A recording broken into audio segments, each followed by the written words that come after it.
Bienvenue à toutes et à tous. Alors, je reprends encore dans cette thématique foi ou croyance, distinction ou similitude.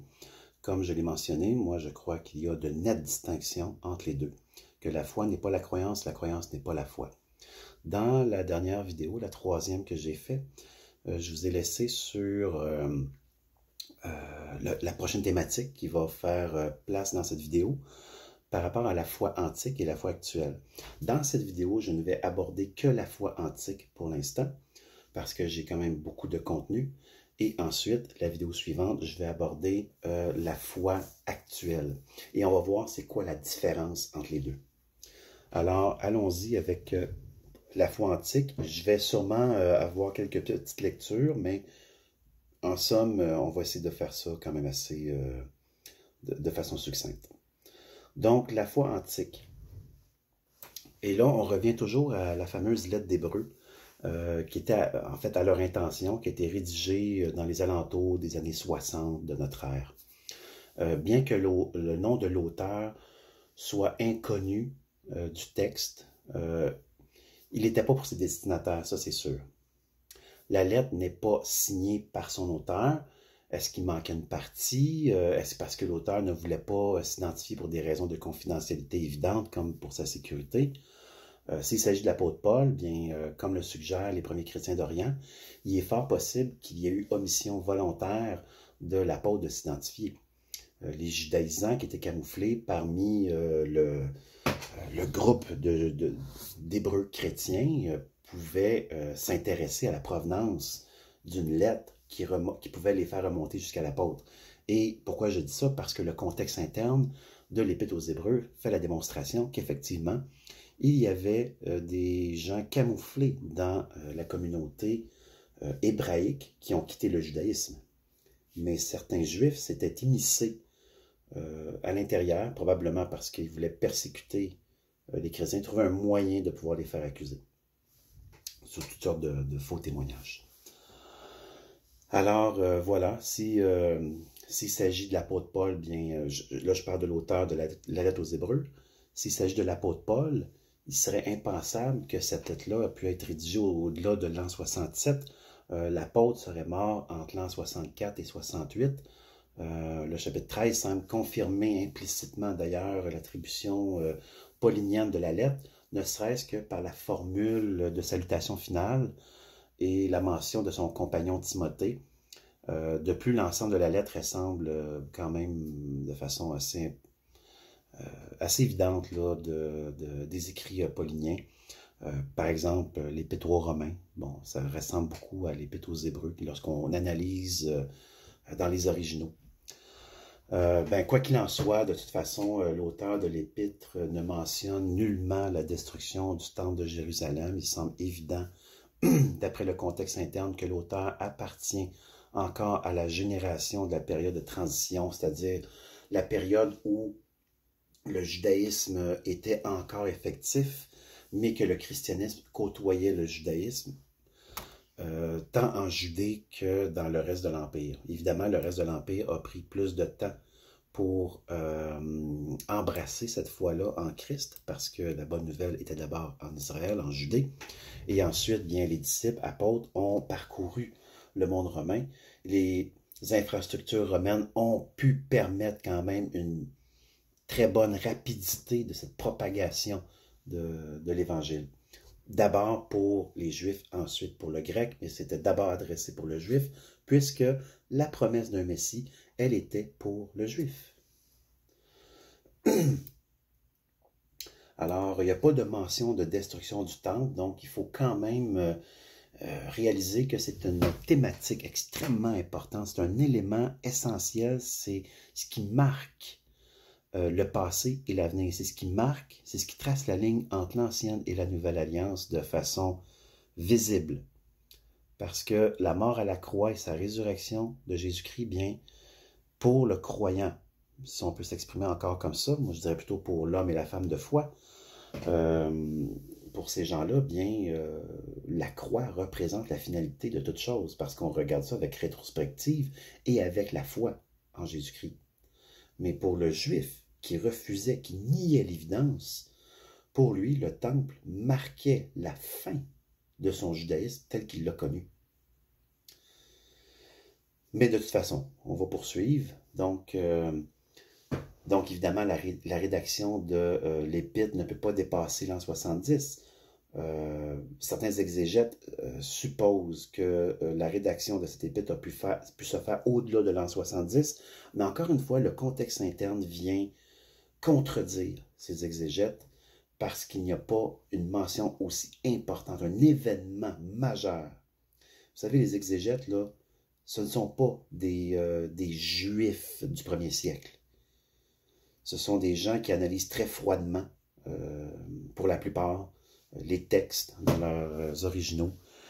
Et malheureusement, il y a quand même une faiblesse dans l'analyse du contexte interne, mais aussi du contexte général, du contexte historique. Parce qu'il y a des éléments qui sont trop importants pour être mis de côté. Donc, une datation au-delà de l'an 70 est à peu près impossible.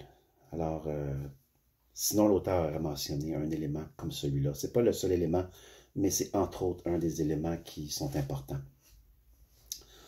Donc, pourquoi un auteur postérieur à la destruction, par exemple, qui de façon évidente serait immergé de la culture juive, mosaïque et tourné vers le christianisme, s'intéresserait à un jugement à venir et à la persévérance dans la foi, Hébreux 10 et 11, mais ne mentionne pas la destruction du temple de Jérusalem, alors que c'est le signe évident du jugement sur Israël. On le voit en Matthieu 24, à partir du verset 1 jusqu'au verset 34, et même les versets subséquents, ainsi que le chapitre 25. Mais le verset 34 de Matthieu 24 est extrêmement important parce que il reprend tout ce qui a été dit à partir du verset 1 jusqu'au verset 33. Toutes ces choses-là devaient arriver avant même que cette génération-là ne s'éteigne. Donc, plusieurs exégètes placent la rédaction, comme je le mentionnais, de l'Épître aux Hébreux après l'an 70, ce qui fait aucun sens. Tout cela m'a amené à cette déduction. La foi antique est celle d'avant la destruction du temple. Parce que c'est un événement majeur, tant pour les Juifs que pour les croyants hébreux. Sans ce deuxième temple, l'ère messianique prend fin de manière effective et sans appel. Ça signifie que le Messie est déjà passé et qu'il ne peut y en avoir un autre. Et ça, on peut le constater lorsqu'on fait une analyse de texte, l'exégèse du livre de Daniel à partir du chapitre 9 à chapitre 12. On peut prendre tout le livre de Daniel, mais vraiment pour la période messianique, des chapitres 9 à chapitre 12 du livre de Daniel, on peut vraiment avoir des concordances entre ce qui a été prophétisé versus les faits historiques. Et là, on revient encore une fois à la foi qui pose ses fondations sur des faits et non pas sur des croyances qui sont ni plus ni moins des superstitions. Et là, je parle de la croyance. Donc, par sa destruction, le judaïsme fondé sur la loi mosaïque n'a plus de signification spirituelle, qui consistait dans le fond dans l'attente d'un Messie, puisque les fondements de la foi, de la loi, c'est-à-dire la loi mosaïque, devaient servir d'exemple pour reconnaître le Messie, étant une pâle imitation de ce que le Christ allait accomplir pour une alliance nouvelle avec son peuple. Hébreux 10, verset 1 et Colossiens 2, 17. Pour le croyant, de manière rétrospective, la nouvelle alliance débute lorsque Jésus a tout accompli à la croix. Sa résurrection vient authentifier la fin et la nouvelle alliance. En fait, authentifier la fin de l'ancienne et ensuite le début de la nouvelle alliance. La période de transition, disons, de l'an 33 à l'an 73, selon notre calendrier, a été une période d'évangélisation massive pour atteindre tous les Juifs de la diaspora après quoi vient le jugement final sur Israël. Pour ceux et celles qui ont renié la promesse messianique en s'opposant à la révélation faite chair, Jésus-Christ, et on peut voir ce que l'auteur de l'Épître aux Hébreux dit à ce sujet-là, au sujet de cette génération de Juifs qui ont rejeté le Christ dans Hébreux 10, 25 à 39. Donc, il y a des Hébreux qui ont embrassé la foi en Christ et les autres qui ont renié cette promesse-là. Donc, ils se sont eux-mêmes sortis de la promesse qui leur avait été faite par Dieu. Donc, ils n'ont pas eu cette foi. Ils avaient une croyance dans leur religion. C'est ça qui fait la distinction entre la foi et la croyance. Ce n'est pas la même chose. La croyance, c'est une adhésion qui est individuelle, qui est personnelle, qui est collective, qui est un choix, alors que la foi est une évidence. Elle ne vient pas de nous. Éphésiens 2, 8 et 9. C'est externe, c'est extrinsèque à nous, alors que la croyance, elle est intrinsèque. C'est nous qui décidons de. La foi, elle vient de Dieu. Les témoins, l'apôtre Paul, les autres disciples, les autres apôtres, ont amené ce témoignage vivant. Il était vivant surtout parce que Christ était vivant, qu'il est ressuscité, mais il était vivant également parce que les apôtres et les disciples étaient des témoins privilégiés. Ils l'ont vu, ils l'ont entendu, ils ont assisté à ces miracles, à ces réalisations de prophéties qui avaient été faites depuis des centaines d'années avant le Christ révélé chair.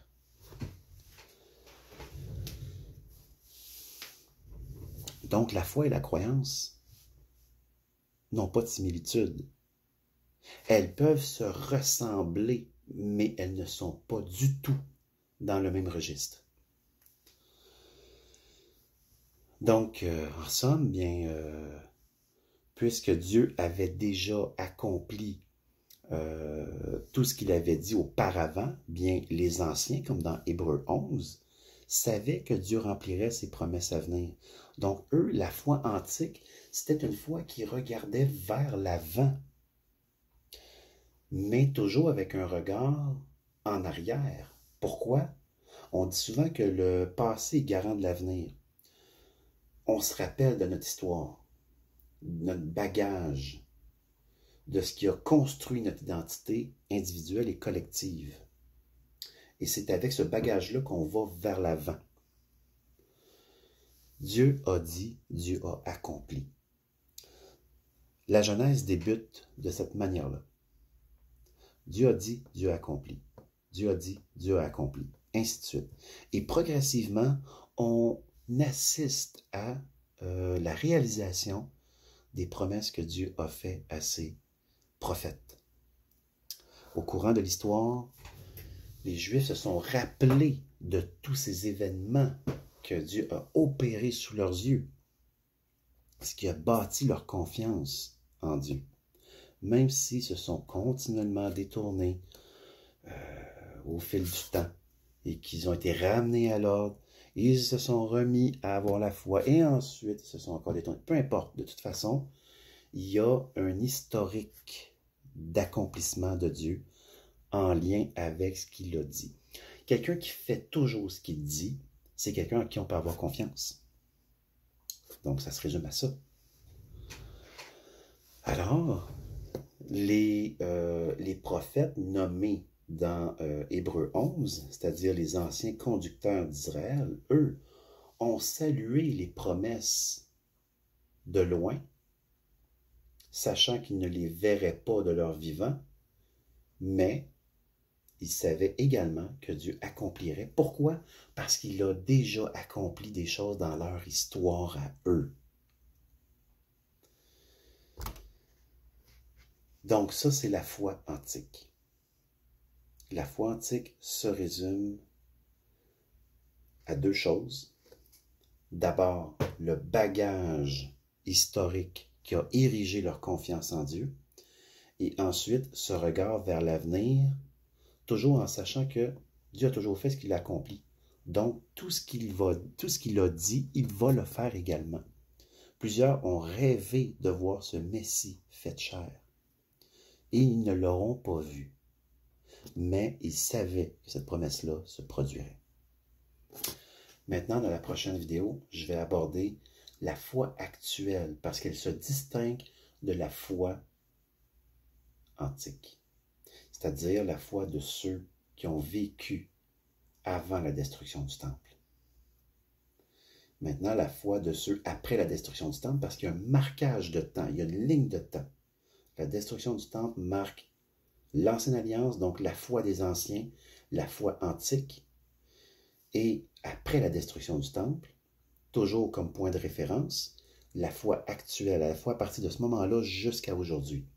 Il y a une distinction entre les deux, il faut l'avoir, cette distinction-là. Donc, je vais vous parler dans la prochaine vidéo de la foi actuelle. Je vous remercie, à bientôt.